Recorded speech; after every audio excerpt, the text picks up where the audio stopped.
Hello and welcome to the Cricket News Podcast Season 4. I'm Rahul Pandey and the IPL is here. So we thought for this week's podcast, the curious you would want to hear a lot about how all the teams look, what did they do in the first leg of the tournament, and what they can do in the second leg. And what is it all about anyways? Well, then the curious you should be happy because that is exactly what we worked on this past week, our big IPL 2021 UAE leg preview, and it obviously wasn't just me talking about it. I was joined by Cricket News' senior editor and principal correspondent. Together, they helped me safely voyage through the library of topics and gave their views on each franchisee and the league itself. So that's that for the intro, I guess. Pretty much explains what's to come ahead, and so we begin the big IPL 2021 UAE leg preview with Abhishek Mukherjee and Sandipan Banerjee. Hit the music.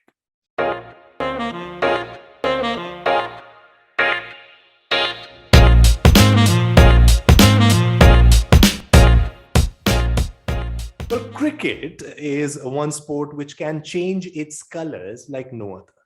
Just this last week, as we are recording, we saw a group of players playing in whites, and most of them and more of them now will feature in different colors and in different and same dressing rooms, perhaps.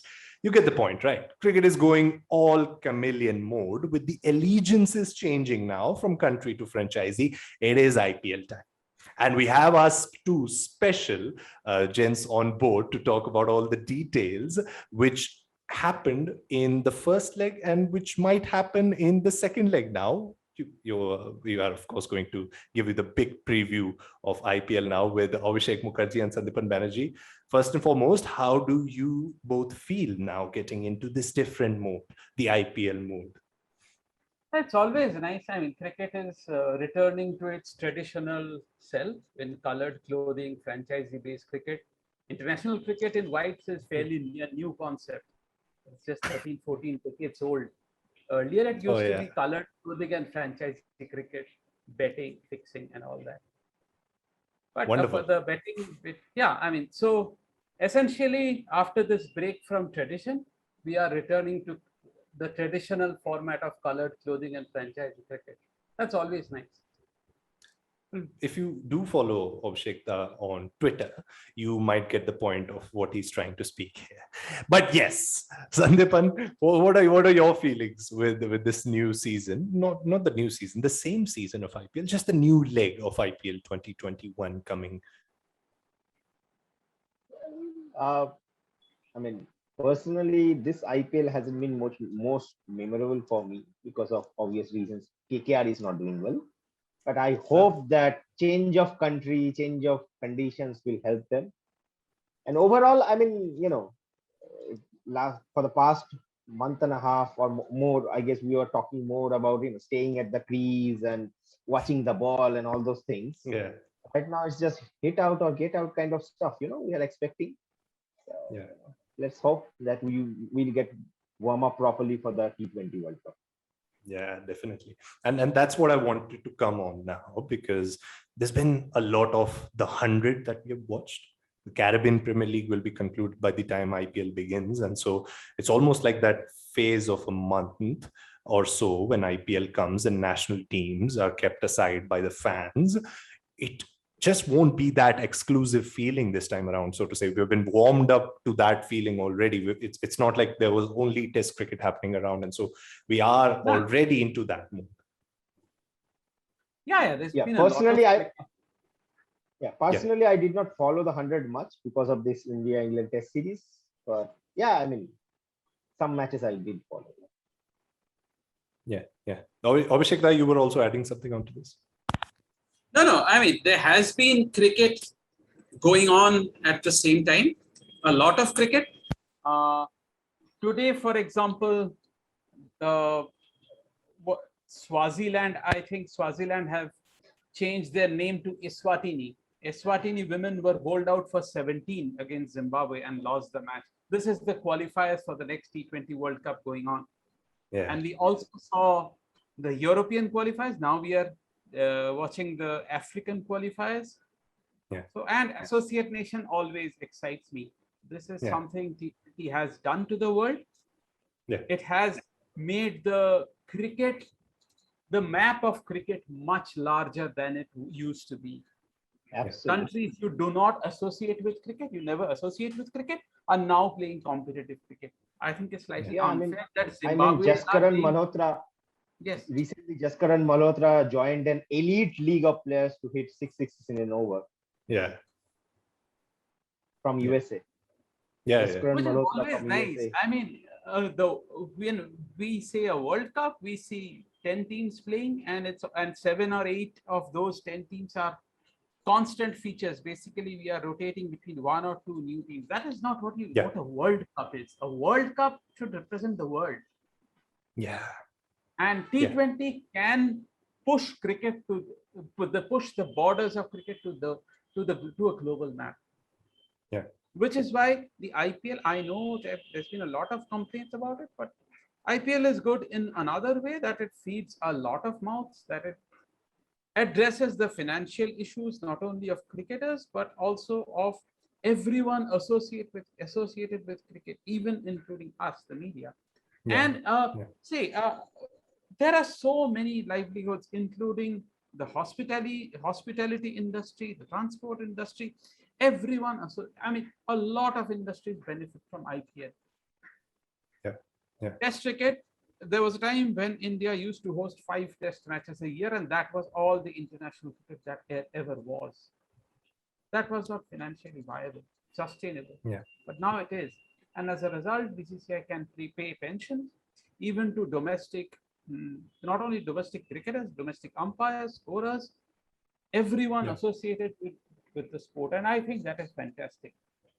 I know a lot has been made of how BCCI makes money out of IPL, but BCCI also spends the money well. There's no doubt about it. It looks after the cricketers better than other boards.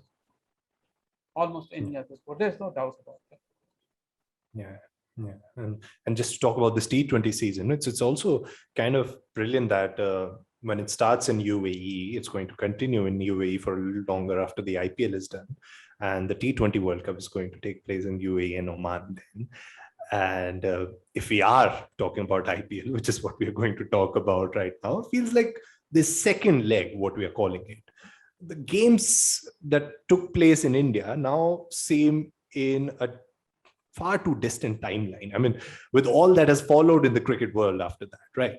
And before we get into talking about what can happen, I'd like you both to give your takeaways from the games that took place in India.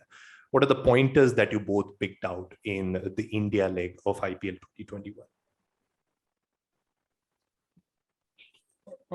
One thing I mentioned before the IPL started, and I think that I'll still back myself on this. I know this may sound a bit absurd, but Bangalore are one of the favorites. Yeah. True that. I said this before this edition, and now I'm more certain about this. I'll tell you why. Okay. Over what it has been 12 full seasons, 13 full seasons. This is 14, right? Yeah.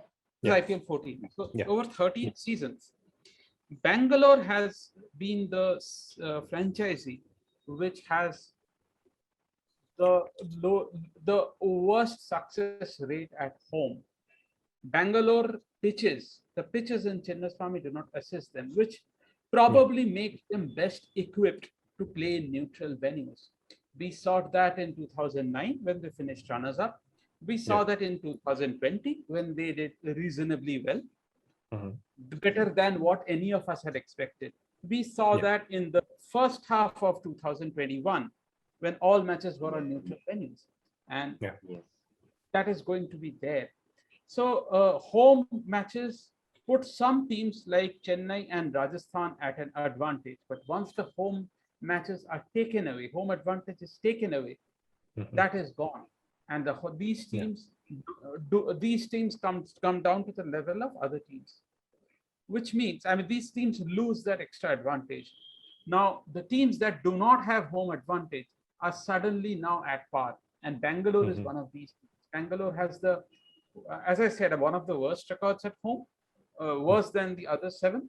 So now on neutral grounds, when home advantage is taken away, Bangalore may just be the dark horse of the dawn. Yeah, and they're in a nice position as well. Yes. Yeah. They were in a nice position last year as well. And I feel that neutral venues have a lot to do about that. Mind you, I'm not against the way Chennai approaches these matches. Chennai, I read an interview by someone in the Chennai management that Chennai looks at the IPL league as home and away. 7 home matches and 7 away matches. So they want to win 5 or 6 matches at home. They will play 3 spinners. They will play slow, low pitches. That is in their control. They can do whatever they want to. That's legal. Law allows them to do that. Yeah. So but since 2020, that advantage is gone. We saw Chennai do well in the first half of 2021, but that was because they got those slow, low pitches. Now, what the pitches are going to be in the UAE, we still don't know. Maybe they will still get slow, low pitches and they will still do well. They need those pitches. That is not true because Bangalore, I feel, is one of the very few all-condition teams. Yeah. Good point there. Look, Rahul, Yes, Sandipan. Please do it. Yes. Yeah, I feel that 2020 edition of the IPL was probably one of the most less competitive IPLs in the history of 14th season, because there's a clear demarcation between the top 4 teams and the bottom 4 teams, right? Yeah. Yes. So we are at the halfway stage, but even if the conditions change, I don't know how the lower ranked teams, for example, someone like Sunrisers Hyderabad, like their team will be more suited to the UAE conditions. But how much they can make ground to reach that playoff, that is a big point. So I think the top 4 teams who are currently there at this point table will have an advantage. But they don't have to compete with the top team. They have to compete with the 4th team. Yeah, exactly. They can replace the 4th team. That's good enough. They don't have to. Exactly. Yeah. But I think even with the 4th team, there is a clear point difference. Yes. I think Rahul can say this. So I don't know. It is probably too much. I don't know. Less time left for these teams to make any surprise entry to the playoff or anything like that. So maybe teams which are at number 5 and 6 can do, but number 5 I think Rajasthan, which will be again without their main firepower. So probably I think Archer and Ben Stokes will not be there. I mean, I'm not sure how useful. Of course, Archer did magnificently last year, so this is a wrong point. And Ben Stokes obviously will be a huge miss. Stokes arrived much later in IPL 2020. Yeah, much later. Yeah. He missed the first half. But I mean, Rajasthan is on 6 points. Mumbai is on 8. So the difference is just 4 points. Just 2 points. Just one win separates the 2 teams. And Bangalore and Chennai are on 10. Yeah, we have to keep Mumbai's performance in the UAE last season in mind. So it will be very hard to topple a team like Mumbai. Mumbai will probably progress. So someone like RCB or maybe CSK can come down, but CSK has found a nice balance to their lineup. So I don't think CSK will come down. So I think these are the 4 teams will make it to the playoffs. Yeah, the top 4. I suppose even I would agree that the top 4 at this point, Delhi, Bangalore, Chennai, and Mumbai are likely to be the top 4 at the end of the league table. And I can. It's very strange in IPL standards, which is very strange because in the previous seasons we had to wait till the last game of the league stages to determine the top 4, right? Yeah, there have been some sort of changes right towards the end as well, with Last season, we saw how Sunrisers Hyderabad came into a position of reaching the top four. The Punjab Kings had a nice bit of chance. So did Rajasthan Royals towards the last few match days. And it all seems pretty exciting for this season as well. And hence, we are going to deep dive into all the teams and how well their chances are of making in top four in this second leg, which begins on 19th of September. Now, before that, we have to obviously talk about the table and how it looks as of now. Abhishek, that did give you a bit of a window into it. Let's talk about it from the top. Delhi Capitals, after 8 matches with 12 points. And Chennai Super Kings and RCB do share 10 points each after 7 games. It's just that Chennai have that net run rate, which always comes into play when we talk about IPL. Chennai on second with a net run rate of plus 1.26, and RCB at the third position with a net run rate of minus 0.17. Mumbai Indians at fourth with a nice bit of run rate, and they do have 8 points after 7 games. The Rajasthan Royals at fifth with 6 points. 6 points is also what Punjab Kings have. They are at sixth, and they also have a game less in their hand, which is important to take note of. 7th is KKR with 4 points, and 8th is Sunrisers Hyderabad with just 1 win in 7 games. And which is why we need to start from the bottom of the table. Let's start with Hyderabad and then move our way to the top. Let's start with the concerns that Hyderabad have had. We talk about their squad first and foremost. There have been quite a few changes in a lot of squads, but if we talk about Hyderabad, they haven't made any changes into their squad. Kane Williamson is most likely to remain the captain from what we have heard right now. And that captain thing, as unfortunate as it is, the big highlight for Sunrisers Hyderabad in terms of the fan talk and all the talks that revolved around the camp in that first leg was the off-field move relating to the on-field stuff, the captaincy shift from David Warner to Kane Williamson in the middle of the season. Do you think it could have been handled better by the franchisee given the stature of the players involved, or do you think it was just purely professional and that's just the way that we should look at it? Warner was batting too slowly. He was not being able to get runs quickly. He was dropped. It was just cricketers do get dropped for performance. Yeah, but it's your captain, and it becomes a different talking point, right? Captains get dropped. Some captains stand down deliberately. Yeah. I know it's not a very common thing at international level, but IPL is, I believe, more ruthless and cutthroat when it comes to all this. Dhoni was replaced 3 years ago by cricket. Yeah. It happens all the time in India. Ganguly was replaced in season 2. Dravid was replaced in season 2. Peterson, I think, was replaced mid-season. We have seen this all. We have seen all this. We've seen this all the time in IPL. Because in IPL, it seems more abrupt because the entire tournament is 2 months, less than 2 months. Yeah. And so any decision seems more abrupt. But in international cricket, if you sack a captain or drop a captain after 6 matches, it is probably after 2 series. In IPL, if you drop someone after 6 matches, it is less than half the tournament. So it seems more abrupt. But I suppose it happens. Sri Lanka changed their captains and dropped their captains more often than any IPL team. Yeah. So I think that deserves a separate podcast altogether. I guess that deserves a separate podcast episode. But what's also been a bit worrying for Hyderabad this season has been the performance of the Indian players, which in a 7+4 format is very important. And who do you see? Back their Indian middle order batters more. Yeah. See, from Hyderabad's point of view, this season is gone. Unless they pull off something spectacular, this season is gone. Yeah. So I would love to see them back the young middle order. Absolutely. Priyangar, Abhishek Sharma, Virat Singh. There are others also, right? I'll just check the names. Yeah. Essentially back their middle order batters and make sure they deliver together as a unit more often.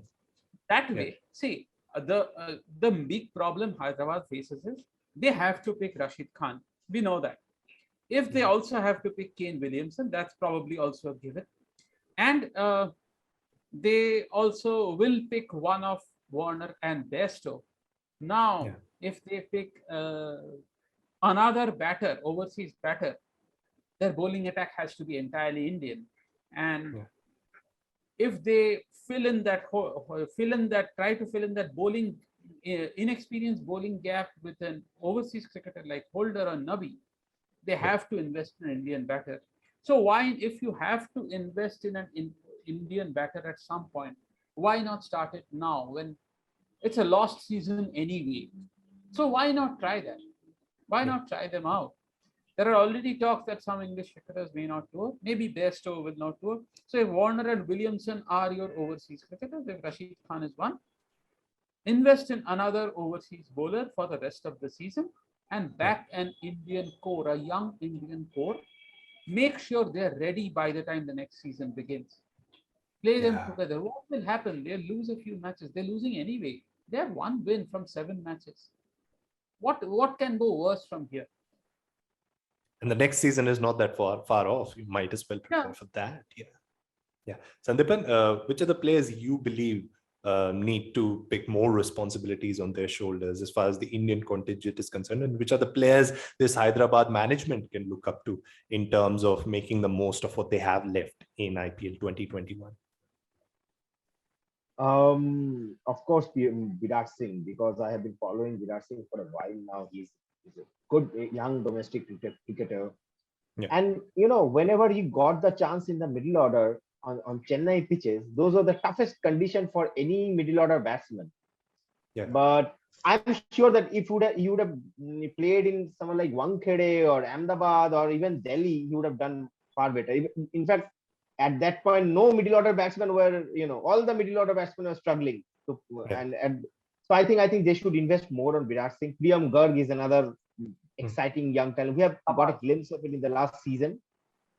I am not sure about the fitness of Natarajan at this point. So maybe whether if he's available, he's fit, then they should go. They should pick him as well. I mean, obviously he's one of their first choice cricketers. But in the middle order, I think I will probably love to see them give Virat Singh and the likes of also Manish Pandey. Manish Pandey had a with the India team in Sri Lanka, he did not make such any impact. I mean, Hyderabad do not have an idea how to use Manish Pandey. They still do not exactly. I mean, they have made a lot of expected to play.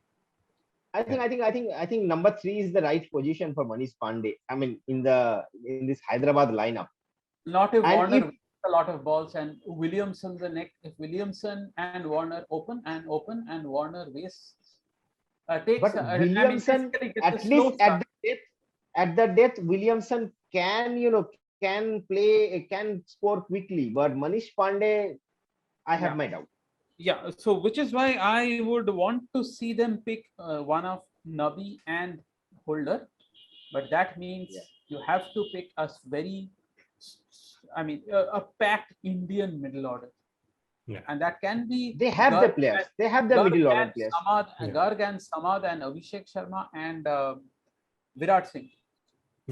But will they play all 4? Will they play at least 3 or 4? Will they promote these people to hit?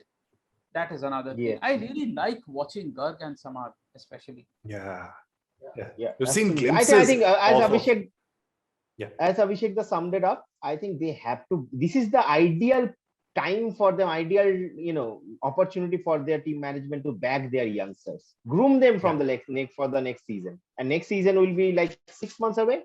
So why can't, this is the ideal warm-up for the next season for, I guess, for Sunrisers Hyderabad.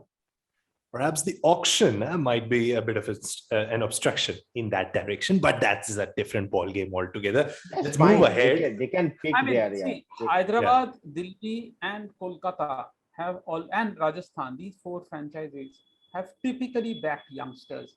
Mumbai also have done that very well. but the Mumbai youngsters are now big guns. So They are the youngsters huge we guns. had back Huge at one point, guns. they have been excellent investments. Yeah. Yeah. You look at someone like Bumrah, who was called a young gun back then, and now can you even associate that thing to him? He's not that old. He's new to the scene Rohit as Sharma, compared to others, but he's Rohit accomplished a Sharma, lot. they got him. They made him captain mid-season after Mid-season, wanting. yeah. And he won them for their first trophy. That's And been a now fairy I tale. mean, Yeah.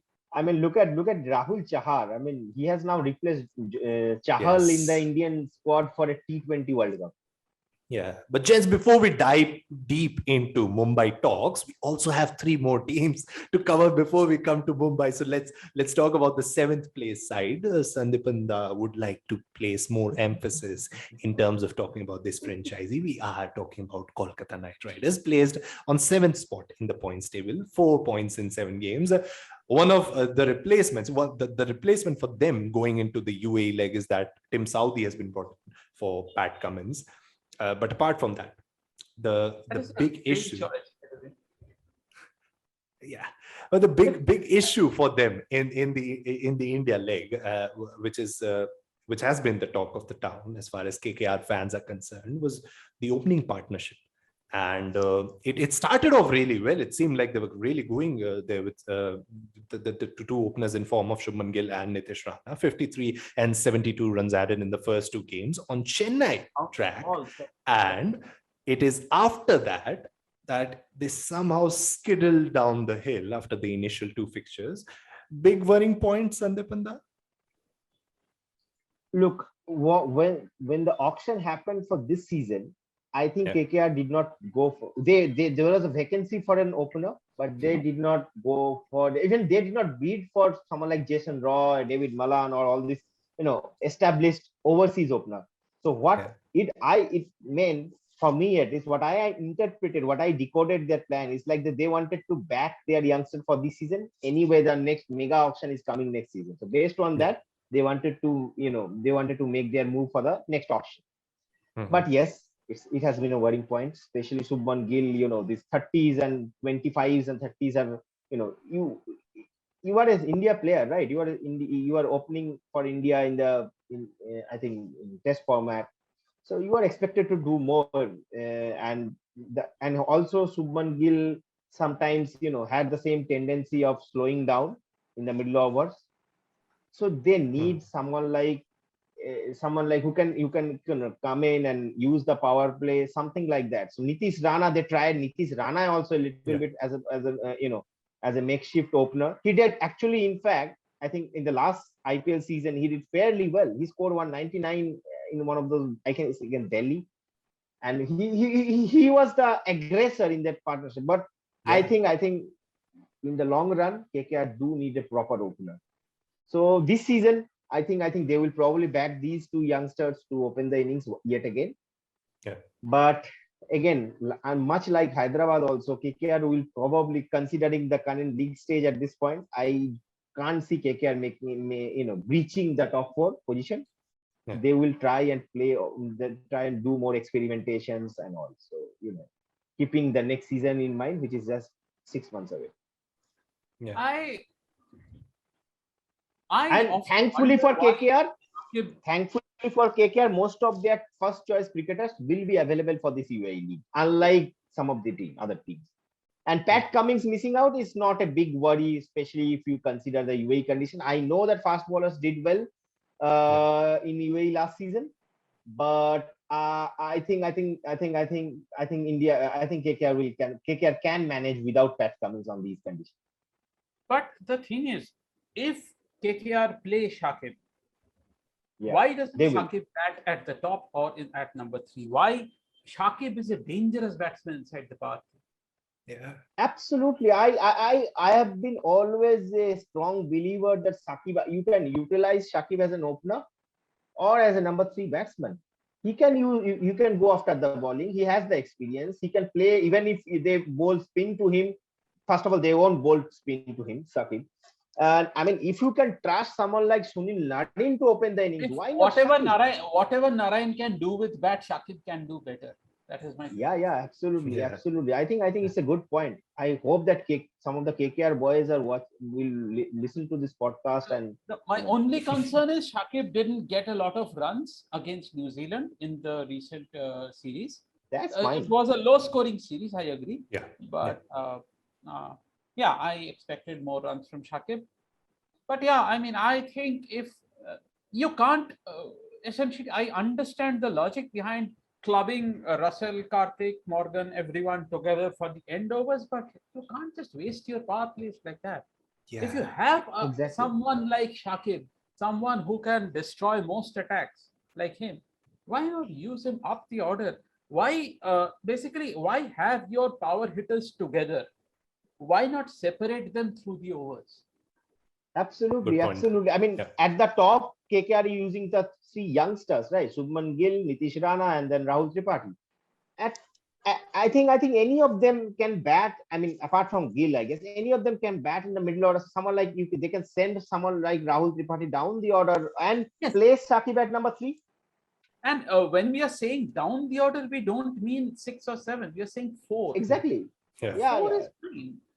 4, I mean, that can be flexible, right? Based on the situation. Morgan can come in at 4. Even we have seen, DK batting at 4. They can send Russell at 4. I have been a big advocate of sending Russell at 4 because down the order, he is not having the same kind of impact which Yeah. he used to have a I few don't know seasons this back. Russell mystery somehow. So Russell also needs somehow- some balls to, to get his eye in. Yeah, I think KKR and everyone seems to have an idea that Russell should not bat until everyone believes the match is over. I don't get this.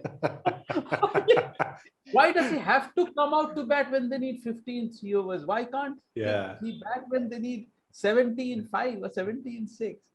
Perhaps he Even finished a Mumbai few Indians too started many sending games. Pollard up the order. Even Mumbai Perhaps- Indians started sending Pollard Yeah. up the order. Yeah.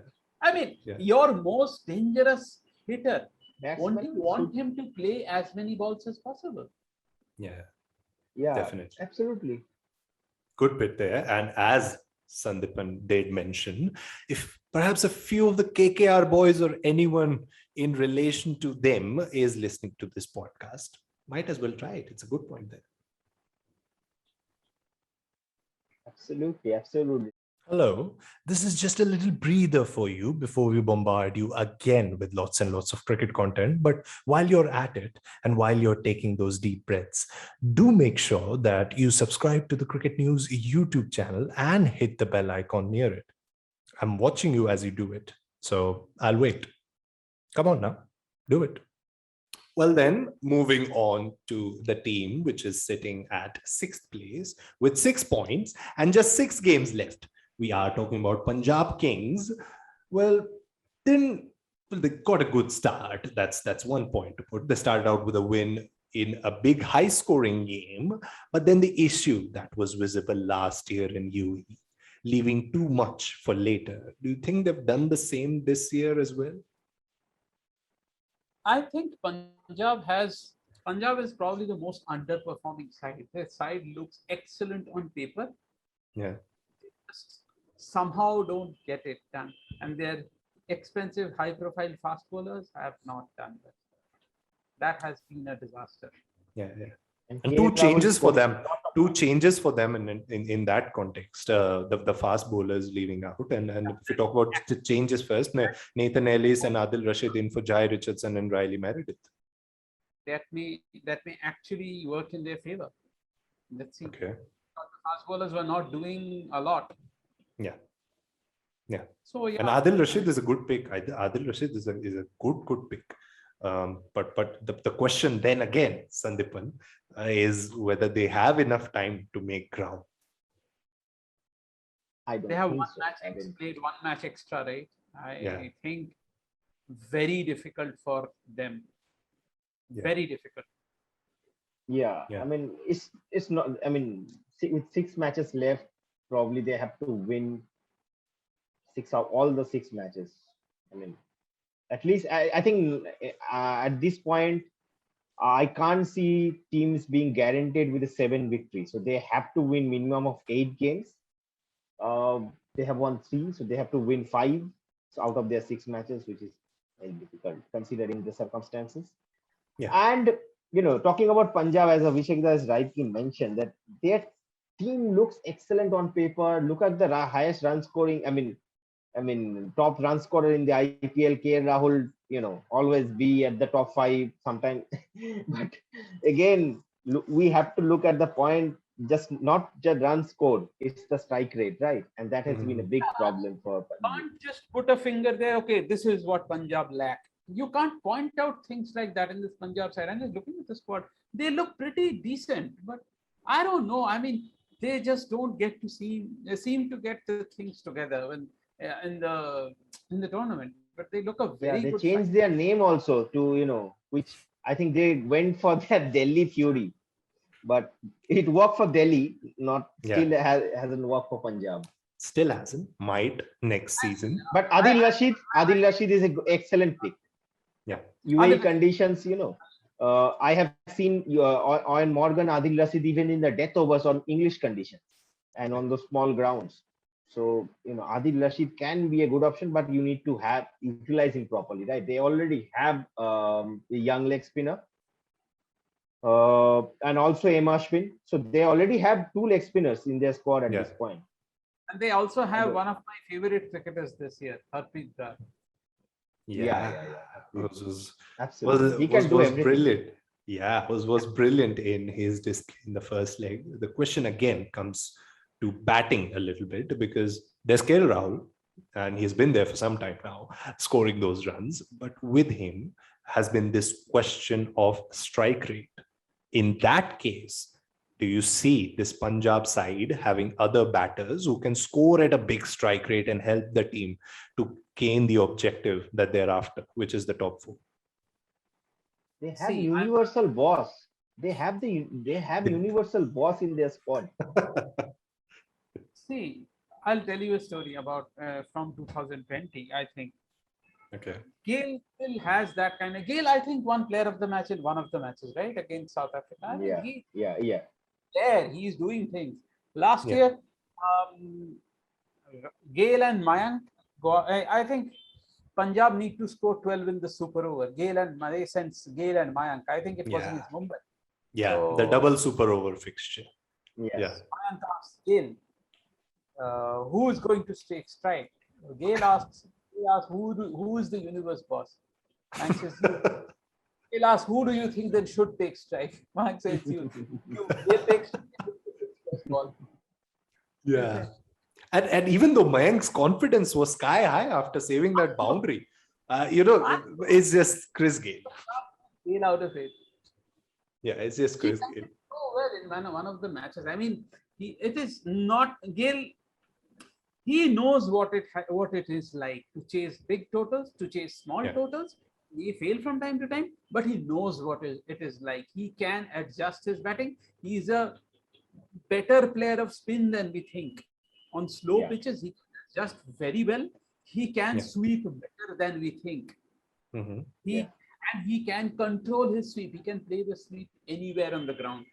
Anywhere he can play in front of the square, and he can play very fine. He can play them in the air. He can play them on the ground. He can pull the sweep from outside off.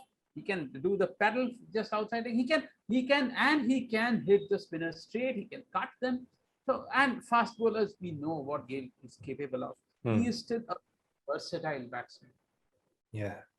That is, amidst all the, he is probably not as quick as the block as some of the others. He doesn't run his singles as much, but he is probably what we call adaptability. He can probably adapt better than anyone else in this world, even at this age, which is why he is so successful around the globe in every country. He gets runs every.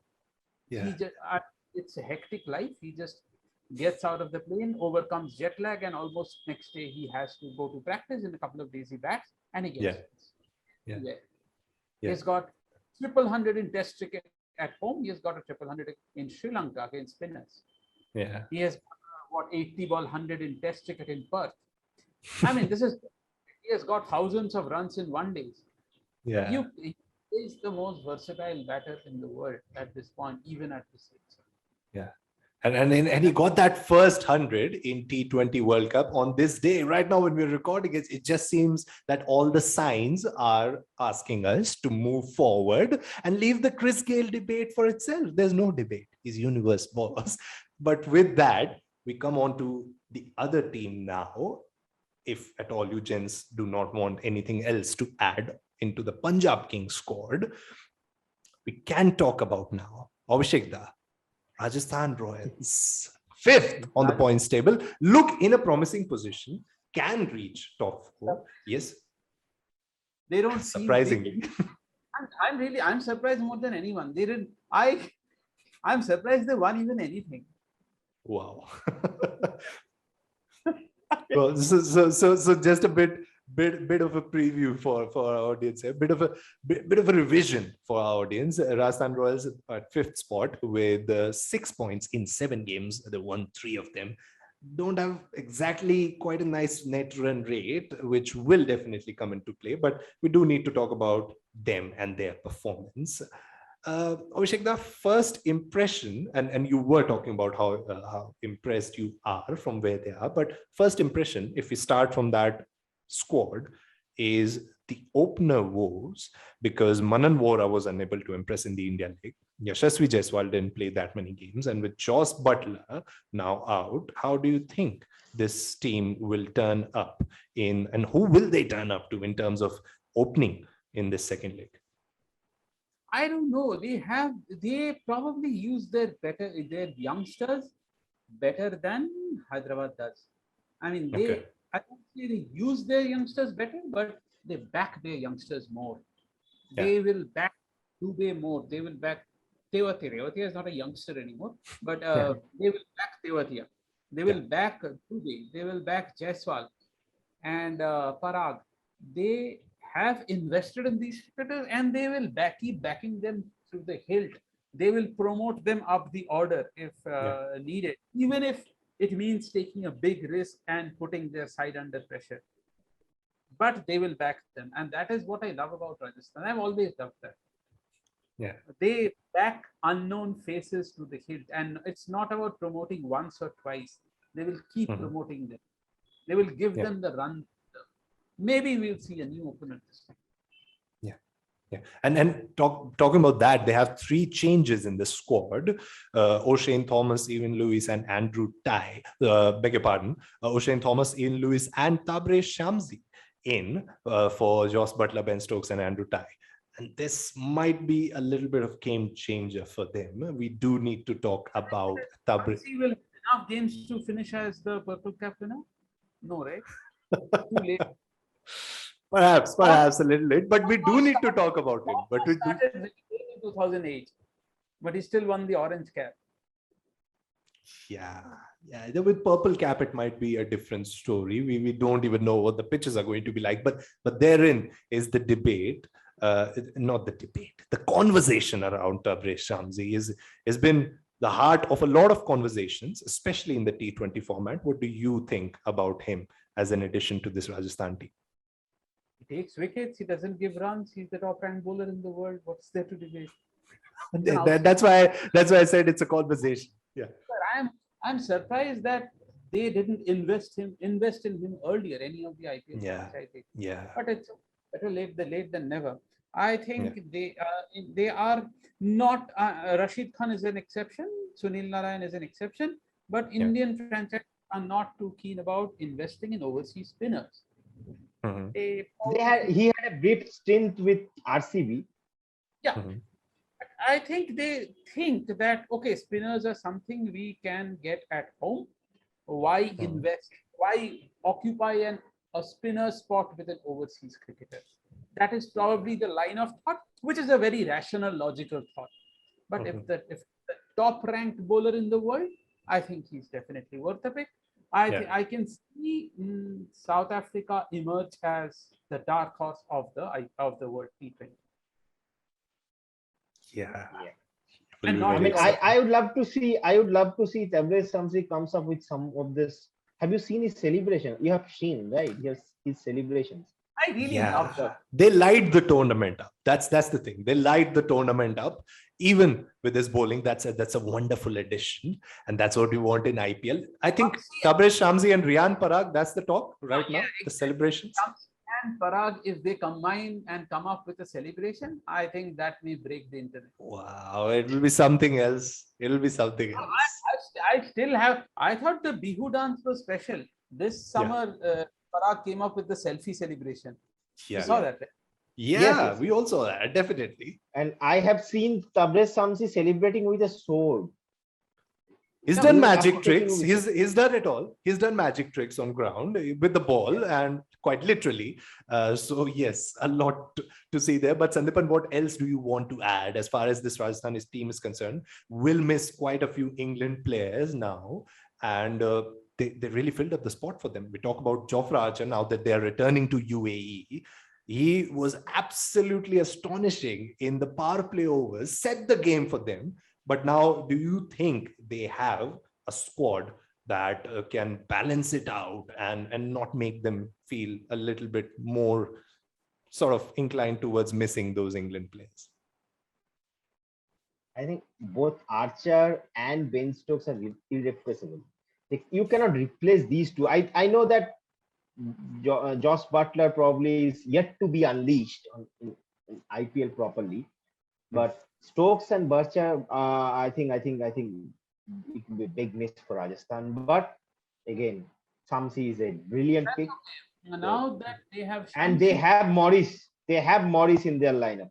And they have they have one of my favorite death over bowlers, Mustafizur Rahman, who has rediscovered himself in Bangladesh in this season.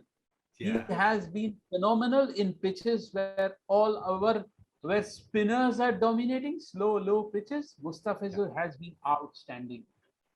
I mean, I have seen very few. I can tell you, very few seamers would have adapted so well on pitches that are designed to help spinners. He has been really. His cutters were always there. His changes, his variations.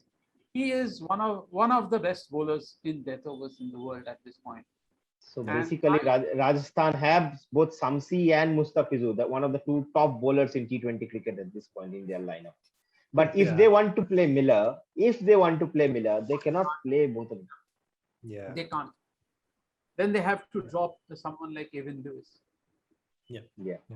Well, the positive for Rajasthan, the positive for Rajasthan is that they had that wonderful 3 left-arm pace attack in the first leg, which was brilliant to see. For me, it was brilliant to see, and they did well, the 3 of them, and might prove out to be handy in the second leg as well. Who knows? So, yes, we might as well keep our fingers.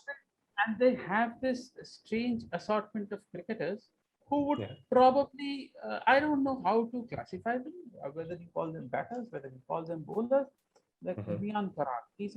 He's a good hitter. He has very improved batter, but he also bowls. There is Tewatia. He is a hitter.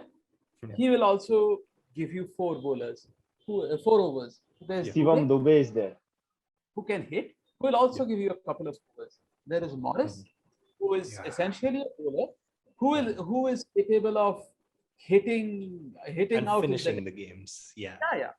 And in the reserve, they have Mahipal Lomror. I don't think he's going to play. Another fantastic all-rounder. So Rajasthan has this strange assortment of cricketers who probably do not stand out as batters, who probably do not stand out as bowlers, but between them, they have this unit of 4 or 5 cricketers that will give you 8 to 10 overs without compromising on batting. They bat very deep and they have about 8 bowlers. That is a combination very few teams have. I think that is going to be Rajasthan's advantage. And Rajasthan have been having this advantage since season 1. They have these in season 1, they had Ravindra Jadeja, who bowled about 4 or 5 overs in the entire season. They used him as a specialist batter. And since then, I mean, this tradition has continued. This, I won't say bits and pieces cricketers, but this batting. That'll be controversial. Batting until 8 and about 7-8 bowlers in the lineup. This is something they have persisted with. Definitely. Definitely a team to watch out for in this second leg.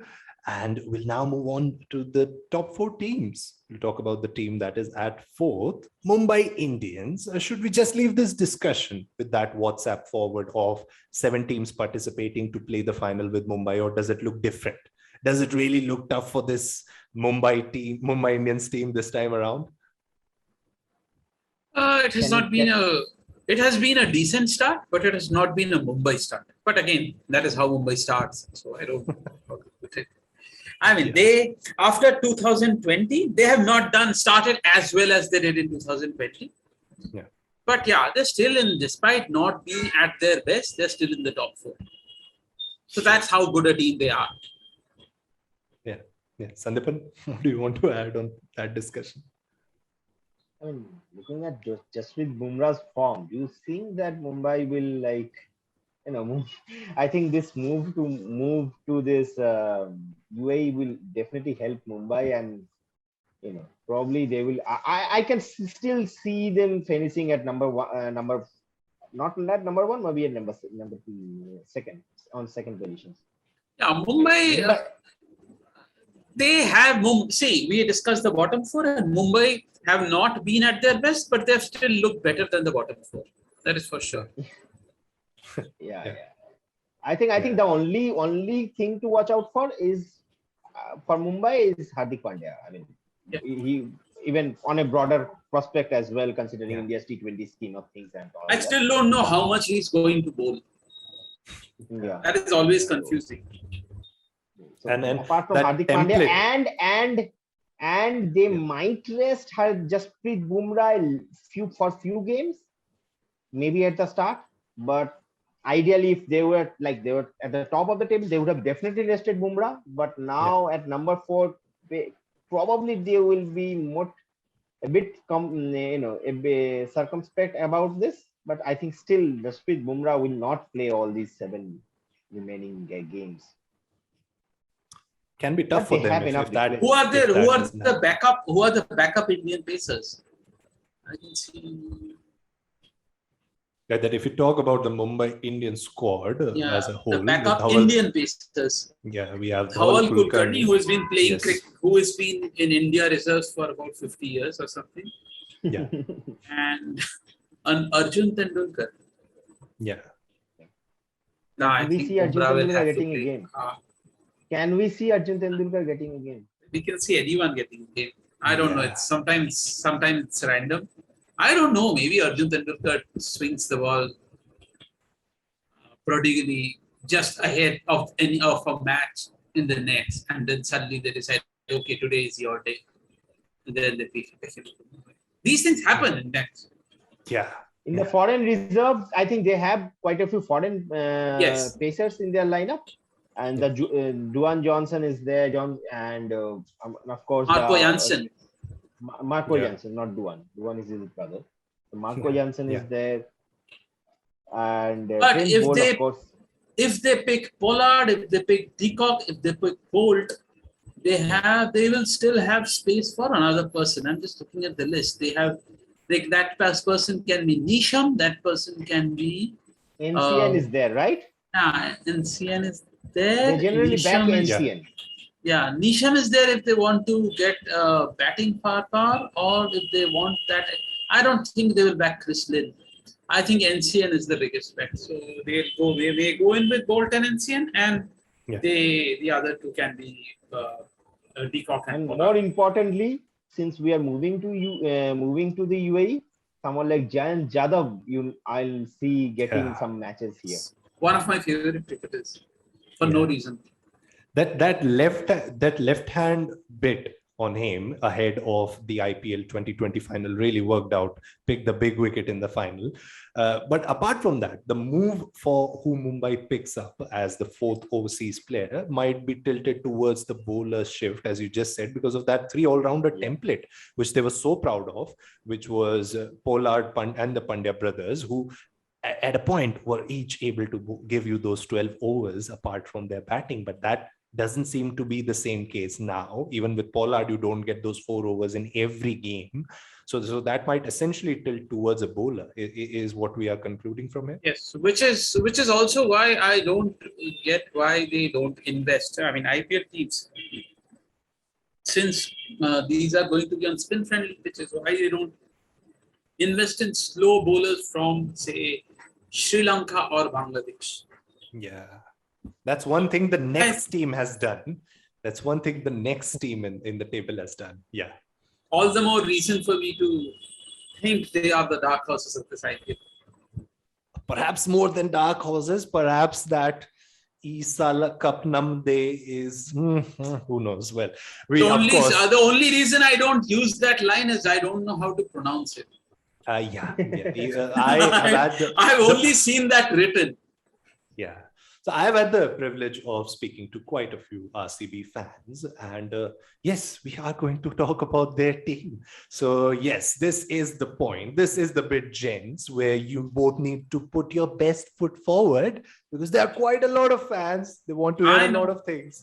They want to hear a lot of things from you. But before that, we of course are going to talk about the changes that RCB have made into their squad ahead of this second leg. Adam Zampa had been replaced by Wanindu Hasaranga. Dushmanta Chamira has also come in. Daniel Sams and Finn Allen won't feature, and Tim David also added to the squad. The point for RCB being here that they know from their experience of last season how crucial that difference between the second and third position is. Their fans will want them to give it everything to give their team, for their team to give it all in UAE. They are at the moment level with CSK in the points table, of course lagging because of the net run rate. But what are the positives that RCB can take from that first leg and move ahead in this? Glenn Maxwell. Yeah. Masterstroke. And I think the Sri Lankans are going to be superb picks. Yeah. I hope they play. Yeah. They have a cricketer from Singapore. They are looking out. They are scouting. Yeah. Yeah. Sounds absolutely no. wonderful. Honestly, as I mentioned, the point I made, RCB is a better team than almost any other IPL team on neutral venues. And this is going to tilt the scales in their favor. We have seen this happen since 2020. Mm-hmm. We saw that in 2009 also. We have seen this in 2020. And we have seen this in this year. We are going to see it now. They are better than anyone in neutral venues because they have their pitches do not favor the home side at all. So that home advantage, the other, not because they specifically play well in neutral venues, but because their performance doesn't change based on what ground they play on. One can say that they lose everywhere, but they also win everywhere. Their win-loss distribution does not depend on whether it's home or away. Yes. For me, the big question for RCB will be that whether Kohli will continue to open or not. So that is going to be a huge factor. Yes. And Wanindu Hasaranga, I think it's an excellent pick. Probably he will be one of the most sought after cricketers in the next IPL auction. So even as RCB, if he does well, RCB can not just, I think they won't retain him, but they can use the RTM for him.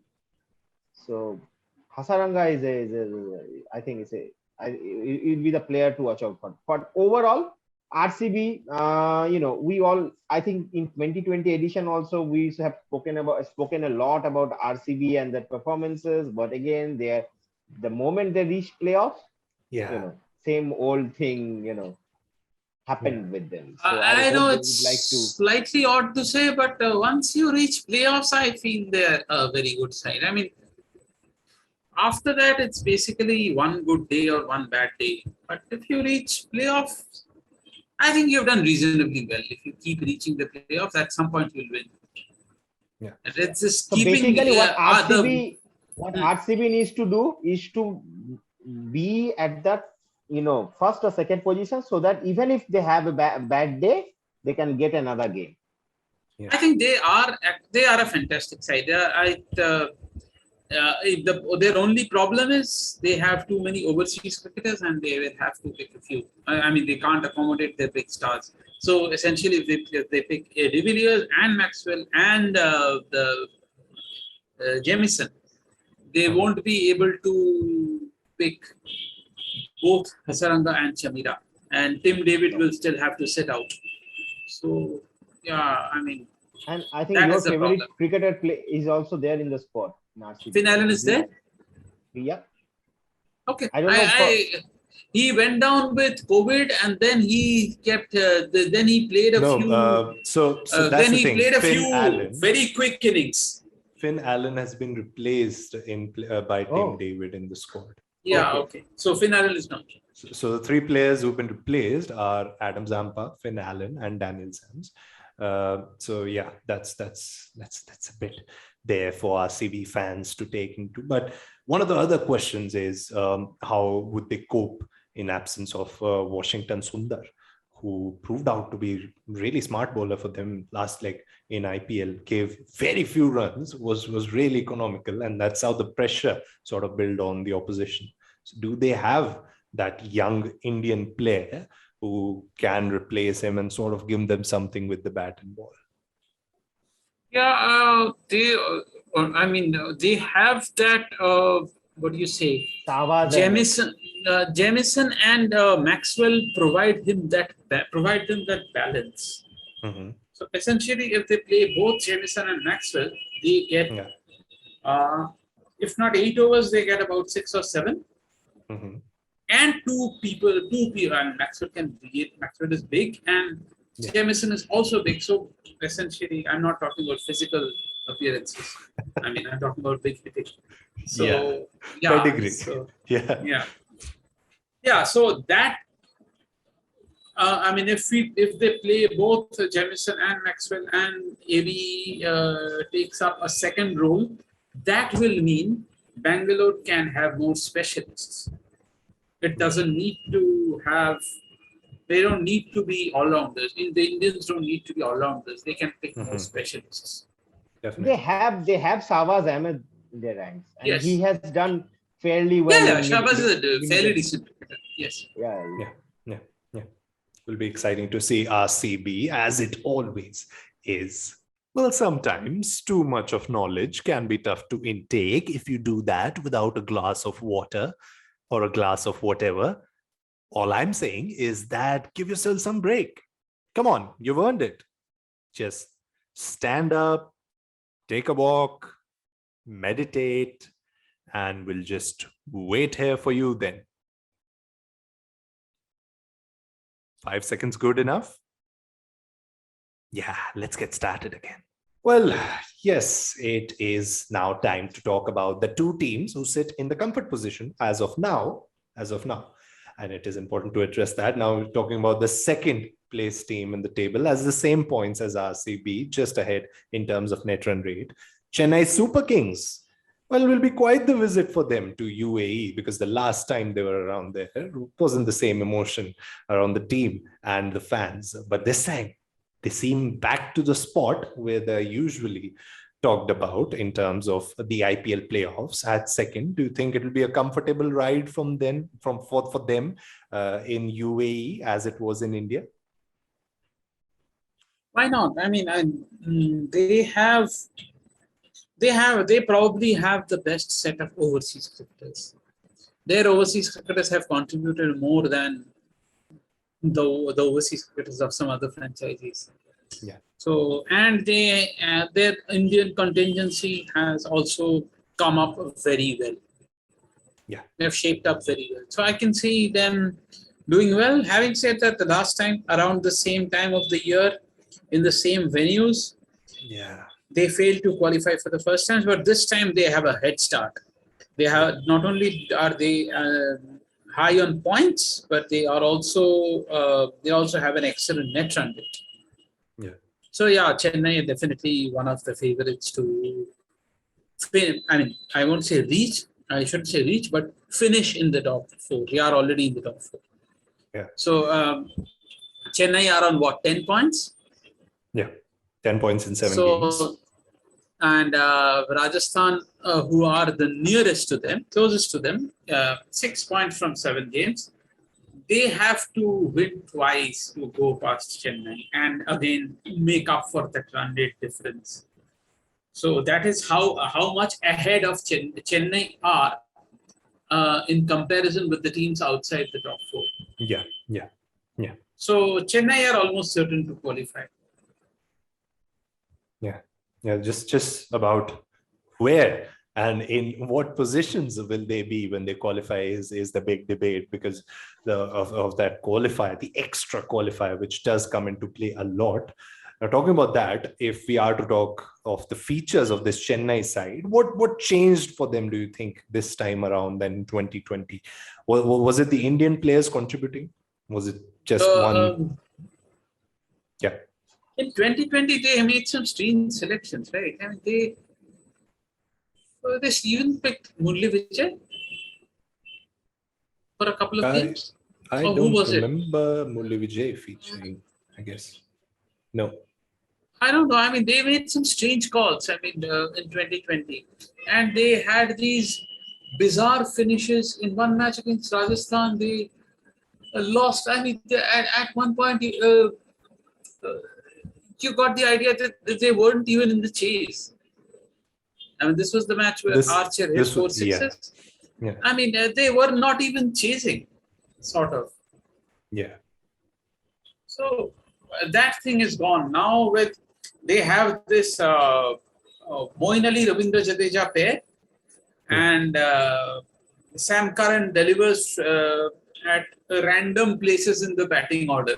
Yeah. He just bats down the order and he hits. He bats up the order and he hits. He gives you those vital overs. Their overseas players have been fantastic. That is one advantage. And Faf du Plessis, I think it's a mystery why South Africa didn't pick him. But I think he's going to be one of the key players for Chennai this time. He already has been in that opening pair of Ruturaj Gaikwad and Faf du Plessis. Seems to click really well for them. Sandipan, what are the points that you want to add to the CSK side? I mean, last time when CSK was in the UK, they did not have Moeen Ali, right? So Moeen Ali is UAE. the big factor going this time around. I mean, he can do that important job with the ball in the power play. He can bowl anywhere. Moeen Ali can bowl. You can send him at number 3 because the opening pair is settled. But Moeen Ali can come out and hit the bowlers for a, So I guess Chennai is well settled. I mean, Chennai has found their, typical formula of the one they forgot in the last season, but still they knocked out KKR, which I can't still win. Actually, Vijay played in a few matches last year in 2020. Yeah, Vijay played before. Before they trusted Ritu, they tried out. They tried Murli Vijay. I found that very unusual. I mean, at one point there was that opening pair of Watson and Faf du Plessis both playing, and they also won them that game by 10 wickets against Punjab. But I guess it was just too many defeats in the beginning, and then more than perhaps openers, what was surprising for the CSK fans was how badly they would finish the games with the bat down the order, which is something that they're used to over the years, but perhaps a folklore in that season, which seemed a little too far off. But yes, in a good spot right now, and surely as Abhishek said. Just a point, Rahul. Since we are talking about Chennai, what do you think? I mean, since you are a big Chennai fan, I mean, I just want to know what is your opinion. What are you even talking about? I don't even remember saying that. Yeah. but no, I mean, what do you think MS Dhoni's role will be with the bat? Okay, that was the audio effect which was needed before I start speaking anything. I think the one question from what I've gathered from the large group of fans of Chennai is that perhaps is it time now, and it has to be time now for Chennai to also look beyond MS Dhoni, who the leader is going to be for them to step up. Is it going to be outside the contingent they have right now? There was this very interesting theory of Sunrisers having two captains, one of them being a calm-minded personality in cricket who has a large fan base and is also very good in terms of the relations with the current Chennai coach. This might as well be a good suit for captaincy. We'll see that in the big auction, but for now, all we can say is that Chennai fans are very much satisfied and looking forward to MS Dhoni. There's never going to be any debate about MS Dhoni as far as the Chennai fan base is concerned. Do you ever think that is to be the case after the history that they've had? And also with the things working out for them this season, I don't think that's going to be one issue. So yeah, And why I am do hope I that he will- answering questions on this podcast right now? I don't know. But Since yeah, you were yeah. talking about Chennai, but yeah, I mean, I also do hope that Suresh Yeah. Raina, probably his last season for Chennai. So Maybe. Yeah, Maybe a few more we never games. know. A lot of them actually on the verge of towards those final years of IPL. I mean, we never know who's going to step out at any time. But with that, we come to the final team, the team on top.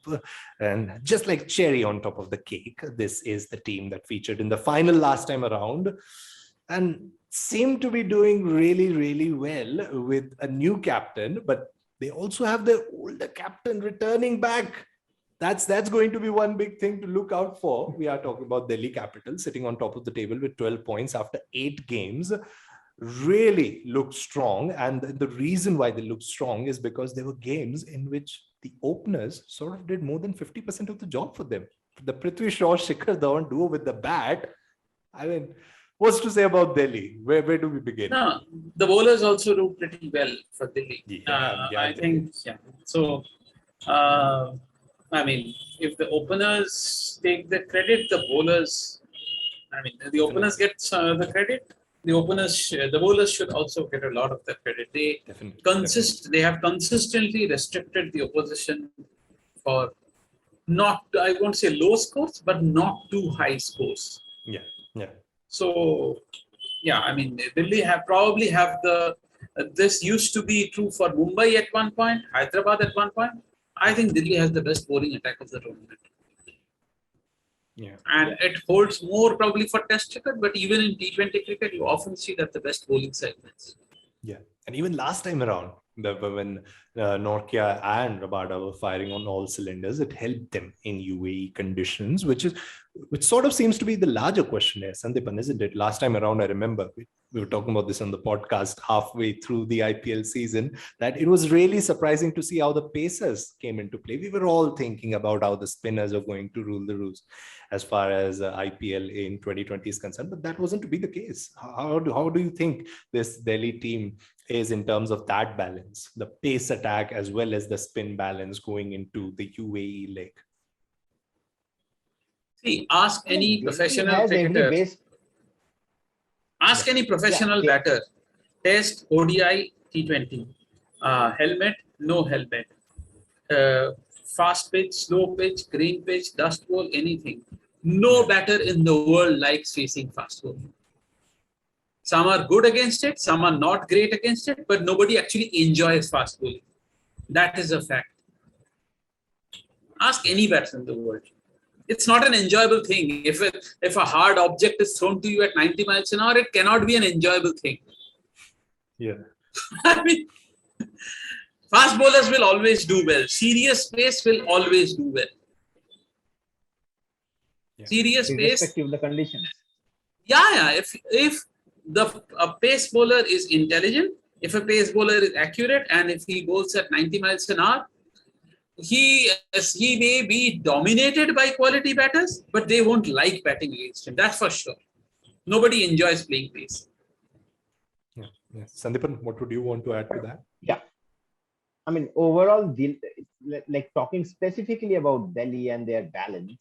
Yeah. I mean, compared to the last season, I think this year in the earlier India leg of this, when we had IPL earlier this year, Nokia and Rabada were not in exactly on that same form, right? Yet still Delhi did well. I mean, still Delhi did well. So that this describes the kind of depth and the Yes. quality in Delhi lineup. I mean, look at the spin attack. Akshar Patel, Ravichandran Ashwin, Amit Mishra. I mean, they have every kind of variety, They are now. We can say that they have the main spinners of the Indian attack.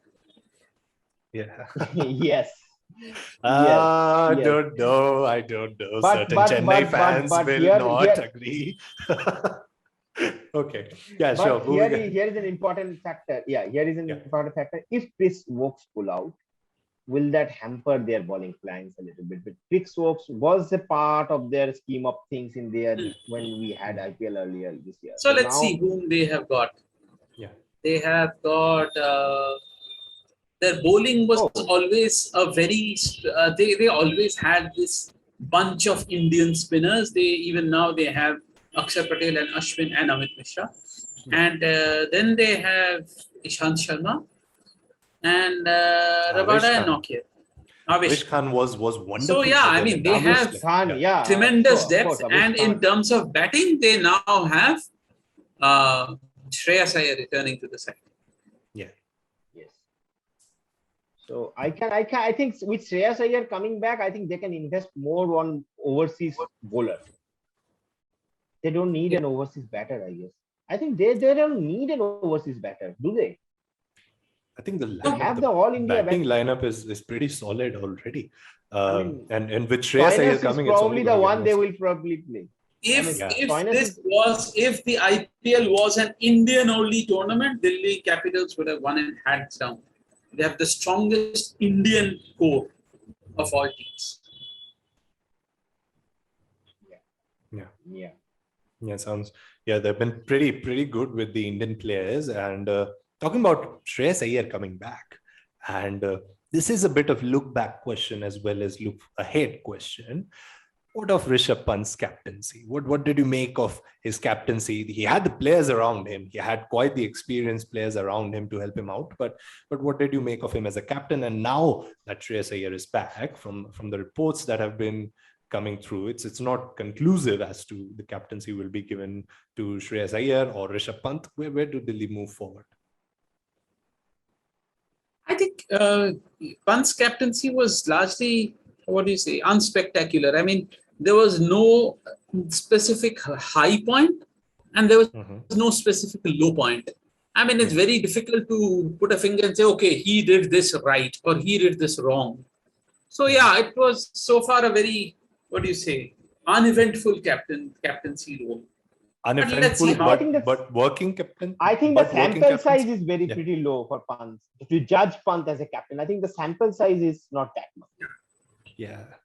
And also the cricket was played in a different mood at that point. What was happening outside the IPL in the country, the second wave of the COVID was actually, I don't know how to every cricketer, in subsequent interviews we heard,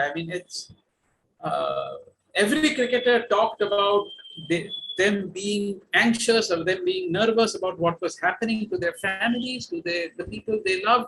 I mean, it is very unfair to judge a new captain based on 6-7 matches, that the only ones that he has led over this phase. So we would say, let us ignore these 6, 7, 8 matches led by Rishabh Pant and draw a decision. Make our decision after the season gets over. It is unfair to comment on his role based on only what we have seen. Yeah. So do you think Delhi will be moving forward with Rishabh Pant as the captain? Yeah, I think. Yeah, sounds good to have that player back. And Delhi as a whole has a lot of captains already in the squad, so might as well use all of their experience. Their non-playing captain is Ricky Ponting, right? They have Iyer, they have Akshar. Not Akshar, they have Ashwin, and they have Smith, they have Rahane. Basically everyone captain. Yeah, Dhawan led from the front with the bat. And they have some other senior cricketers like Ishant and Umesh. Yeah. And Akshar and Mishra, God knows from when Mishra is playing. Mishra is playing for 20 years, I think. Let's also not forget. Mishra played for Even- India in even 2003, so 20 years is not an exaggeration. Yeah. I think he played ODIs in 2003. He debuted yes, around in- the same time in Gambhir debuted. Bangladesh. In Wow. Bangladesh, in a tri-season. Yeah. So Mishra has been playing for an eternity. There's a reason why they call him Mishra Ji, right? They have to call him Mishra Ji. No other word to be used Even after Prithvi his Shaw name. captain Mumbai, right? Even Prithvi Shaw captain Mumbai. I think, yeah. Prithvi Shaw is also So they captained are- India's last Prithvi Shaw league to captain under India 19 under World Cup 19. glory. Prithvi Shaw has Yeah. an Yeah. Prithvi Shaw has an what do you say, ICC title. Yeah. Yeah.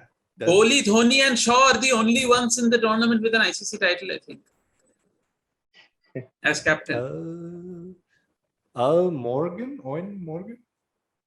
Huh? Owen Morgan, Indian, of Indian, course, has Indian. that. Oh, Indians, Indian Indians. captains. Indian captains, yes. Okay, that's wonderful. That is So- wonderful for Delhi. So bodes well for them to have so many captains and senior players, the experience, the runs, the wickets. All seems good for them. So are they going to finish in those top two spots? Seems to be quite sure by now. Or are there any doubts of a turnaround that might be very ugly for Delhi fans to watch? That's a Sandipan? question right there, gents. Yeah. No, you have to tell the last part again. I didn't hear you properly. So is that final two finish, the top two finish, almost confirmed for Delhi because they also have played an extra game. In eight Yes, games, yes. they have those 6 Yeah, they wins. have played an extra game, but they have also won their extra game. Yeah, against So Punjab. that is an advantage. Yeah, So Delhi will definitely be the one of the top two teams. But for the other team, I think the battle will be between the Chennai, Mumbai, and Bangalore. Chennai, Mumbai. I would. But watch out for Mumbai. Watch out for Mumbai. we Mumbai. always watch out for I Mumbai. I see Bangalore finishing in this IPL final. Okay. Well, I This wasn't is even. I Played didn't for a even. long time, I'm really impressed by their scouting when they had to find replacements. They got the Sri Lankans on board, and I am impressed by their record on neutral venues. That is another thing. They do not depend. I know I'm being repetitive here, but they do not depend as much on home advantage as the other teams do. Other teams do, which puts them at an advantage on neutral venues. Yeah. Sandipan, who's your pick to end up in top two alongside Delhi? I think Delhi and Mumbai. Delhi and Mumbai. I Replay am backing IPL the- 2020 UAE. I'm backing Mumbai here. I'm backing Mumbai here. What a safe pick to keep, right, Sandipan? Mumbai, always a safe pick. And Yeah, they won not five. exactly. disappointed. Yeah. Yeah. Not but- exactly. Currently, I mean, looking at the circumstances of Oh, come on. They CSK always do this. They CSK and always do this. RCB. Now, at this point, Yeah, look, yeah. not many games left for these teams, right? So I think Mumbai will start winning right from the start. I think. Start winning right from the start, which is on 19th September. First game, Chennai, Mumbai. Yet again, seems like just about this. Well, I mean, there was one of the last games that took place in the India League. And seems like. And remember, quite the more fixture. Mumbai players have been playing off late recently, right? More Mumbai players compared to the Chennai camp. Definitely. So yes, that is all from our big IPL preview. You've got all you wanted from this particular preview as far as the information around the teams is concerned, as far as what the predictions of our big two are for this IPL. And talking about predictions, there has to be a team, a player you both think will surprise us the most, not just with respect to winning, but also with respect to turning things around as they were for them in the first leg. Who do you think these team or players are? Just one team, one player you both think will turn the things around this time in the UAE leg of IPL 2021? One player, Tabraiz Shamsi. Nice. Sandipan, your one player? I mean, from from a specific team or From any the team, point from of any view of team, the- just one player who you think can turn things around for their franchise.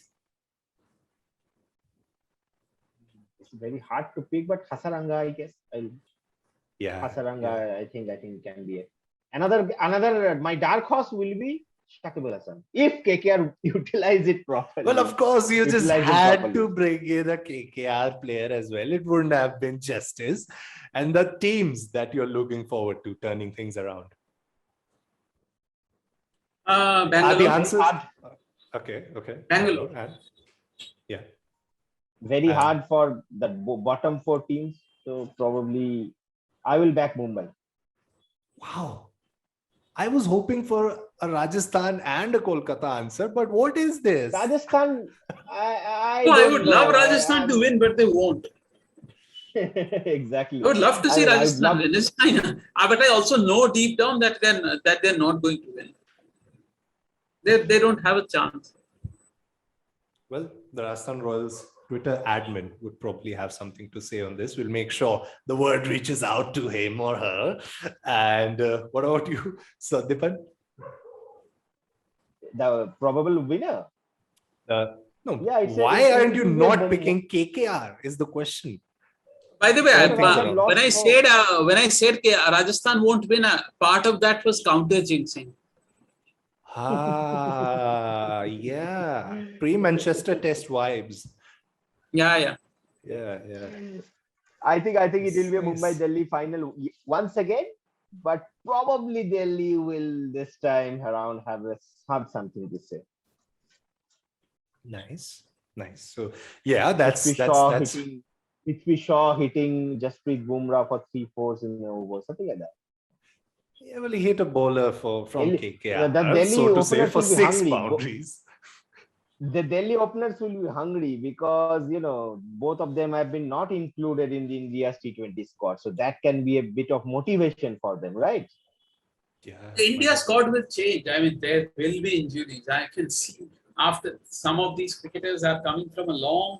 It's not only in terms of matches, the England tour, but it has taken a toll. They have been there since ages. I mean, since the World Test Championship final. Yeah. They have been there since then. They will return now. Someone will end up getting injured. The World T20 squad will get updated. That will happen. So there's all the more motivation for players to work hard. This time Ahead of the around, Test yeah. series, I had predicted that the team with more fit players at the end of the series is likely to win. I didn't expect that an entire team will not take field. The unfortunate part of cricket in 2021. But that's that from us as far as our big IPL preview was concerned. Thank you so much, gents, for joining us for this discussion. And I hope you get to witness all the highlights that you want. And I hope that our audience, the listeners and the viewers who have joined us also get to witness all the highlights that they've been hoping for in the upcoming T20 season. That's it on the 3rd episode of the Cricket News Podcast. Stay safe and thank you.